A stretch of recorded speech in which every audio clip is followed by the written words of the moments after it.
तेरा दिल भी जाना बेकरार हो जाए, तेरा दिल भी जाना बेकरार हो जाए, रब करे तुझको भी प्यार हो जाए, रब करे तुझको भी प्यार हो जाए।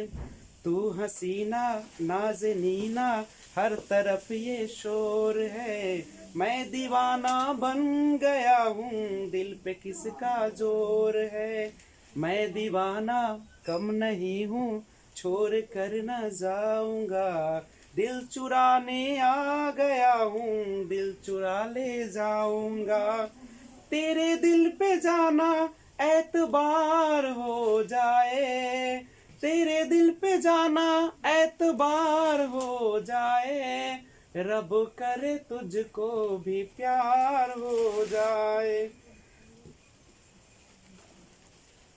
जी नमस्कार, मैं विजय राजपुष्प और आपके अपने ही YouTube channel learner eyes Y VRP पे हार्दिक स्वागत है। तो आइए हम लोग CDP के तहत जो पार्ट 1 आनुवंशिकता एवं वातावरण स्टार्ट किए थे उसका आज हम पार्ट 2 की बात कर रहे हैं। लेक्चर नंबर 1 यानी पार्ट 1 में आपने देखा कि आनुवंशिकता वास्तव में वह गुण होता है जो माता पिता के जीन्स के द्वारा उसके बच्चों में शारीरिक संगठन और गुणों का एक समावेशन होता है। और वातावरण के बारे में आपने सुना कि वातावरण जो होते हैं वह जीन्स को छोड़कर सारे गुण जो बाहर से मिलते हैं वो आपके वातावरण कहलाते हैं। तो अब हम लोग जानते हैं आनुवंशिकता के बारे में थोड़ा सा और डिटेल। आनुवंशिकता या आनुवंशिकी माता पिता से उनके बच्चों में शारीरिक गुण तथा संगठनों के जीन्स द्वारा गुणसूत्र द्वारा होने वाले संचरण का अध्ययन करने वाले विज्ञान को ही कहा जाता है आनुवंशिकी। और इन्हीं जीन्स द्वारा व्यक्ति अपने माता पिता से उनके गुणों एवं शारीरिक संगठनों को प्राप्त करता है, इसे ही हम आनुवंशिकता कहते हैं। लेकिन अब हम लोग चलते हैं कि माता और पिता। आप सभी को पता है कि जो पिता होते हैं उसमें शुक्राणु होते हैं जिसे स्पर्म कहते हैं, और ये जो स्पर्म होते हैं और जो माता होती है उसके अंदर अंडाणु होती है। लेकिन जो देखिए पिता के पास कितने 46 क्रोमोसोम्स होते हैं, लेकिन जब माता और पिता दोनों का मिलन होता है तो 23 क्रोमोसोम्स पिता से और 23 क्रोमोसोम्स माता से आते हैं। और उसके बाद जो कंसेप्शन होता है, गर्भधारण होता है, तो उससे दोनों के मिलन से जाइगोट या युग्मनज का निर्माण होता है। और इस बच्चे में टोटल जो होते हैं 46 आपके कौन से क्रोमोसोम्स पाए जाते हैं, 23 माता से और 23 पिता से। और इसको जोड़ा में कहिएगा तो कितना हो जाएगा 23 जोड़ा, यानी क्रोमोसोम्स 46 टोटल और जोड़ा में 23 होते हैं।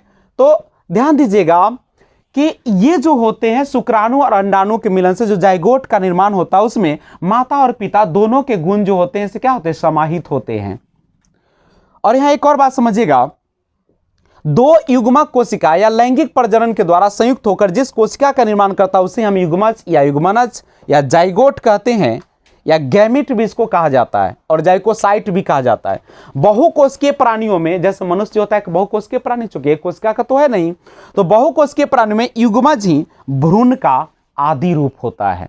तो ये है आपका आनुवंशिकी के बारे में। यानी आप सिंपल सा एक लाइन समझे कि माता और पिता में जो होते हैं शुक्राणु अंडाणु के मिलने के बाद जो एक यानी कंसेप्शन के बाद जो बच्चे होते हैं उसमें जो गुण पाए जाते हैं वो गुण किसके रहते हैं, समाहित। तो वो जो गुण रहते हैं वो उसके माता के और पिता के और पूर्वजों के गुण शामिल हो जाते हैं।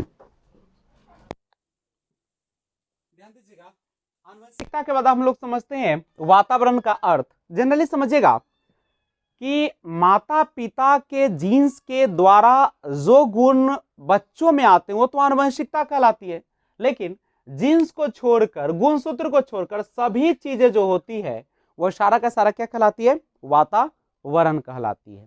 अब ये वातावरण जो होती है वह दो तरीके का हो सकता है, या तो भौगोलिक वातावरण हो सकता है, या आप कह सकते हैं कि यह जो है आपका मनोवैज्ञानिक वातावरण हो सकते हैं। तो गौर कीजिएगा आप, कहता है कि व्यक्ति का वातावरण से तात्पर्य है क्या, हम किस प्रकार के वातावरण को व्यक्ति का वातावरण कहते हैं। तो कहता है कि व्यक्ति का वातावरण से तात्पर्य उन सभी तरह की स्टिमुलेशंस यानी उत्तेजनाओं से होता है जो गर्भधारण से मृत्यु तक उसे प्रभावित करता है। नहीं, यानी बच्चे का जब गर्भधारण हो जाता है और बच्चे की मृत्यु होती है, उसके बीच में टोटल जो चीजें होती है वही वातावरण होता है जो उसको हमेशा प्रभावित करता है। वह या तो आंतरिक हो सकता है या बाह्य हो सकता है। जब माँ के गर्भ में रहता है तो वह आंतरिक वातावरण होता है, और जब माँ के गर्भ से बाहर आ जाता है, जन्म हो जाता है, तो वह बाह्य वातावरण कहलाता है। लेकिन प्रभावित उसको दोनों करते रहते हैं। अब व्यक्ति का जो व्यवहार होता है वह न केवल आनुवंशिकता से बल्कि वातावरण दोनों द्वारा निर्धारित होते हैं। यानी हम कह सकते हैं कि व्यक्ति का व्यवहार आनुवंशिकता एवं वातावरण दोनों से निर्धारित होता है, दोनों से निर्धारित होता है। ऐसा नहीं है, कहीं पे लिखा रहता है कि 50% जो होते हैं वातावरण का योगदान होता है, 50% जो होते हैं उसकी आनुवंशिकता का होता है। तो ये हम बिल्कुल सही नहीं बता सकते, क्योंकि दोनों का अपना अपना महत्व होता है।